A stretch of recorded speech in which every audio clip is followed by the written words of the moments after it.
4 राज्यों के विधानसभा चुनाव के नतीजे आ चुके हैं। नतीजे के बाद देश के कुल 28 राज्यों और 2 केंद्र शासित प्रदेशों में से 16 में अब भारतीय जनता पार्टी का कब्जा हो गया है। इनमें 12 राज्य ऐसे हैं जहां पर भारतीय जनता पार्टी अपने दम पर अकेले सत्ता चलाएगी। कांग्रेस महज 3 राज्यों तक सिमट कर रह गई है।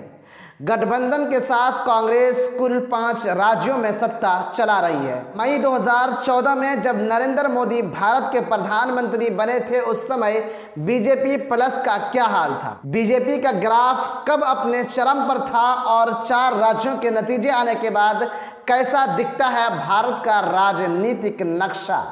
इस नक्शे को देखिए। ये नक्शा उस वक्त की है जब 2014 में मोदी सरकार पहली बार केंद्र में आई थी। उस वक्त 7 राज्य और 25% आबादी पर भारतीय जनता पार्टी की सत्ता थी। और फिर 2018 में देश के 21 राज्य और करीब 71% आबादी पर भारतीय जनता पार्टी का शासन था और ये भारतीय जनता पार्टी का सबसे तूफानी समय था। और फिर इसके बाद भारतीय जनता पार्टी डाउनफॉल होना शुरू हो गया।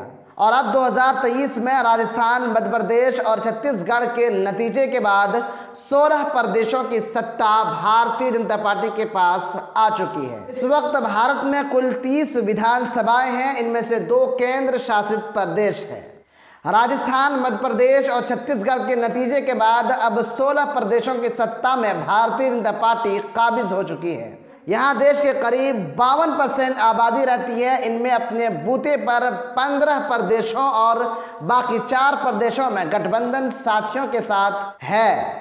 और ख़ास बात यह है कि इनमें से कोई भी दक्षिण भारत का राज्य शामिल नहीं है। ठीक 2024 के लोकसभा चुनाव से पहले भारतीय जनता पार्टी की ये जीत बहुत बड़ी जीत है और भारतीय जनता पार्टी इस जीत से बहुत खुश भी है।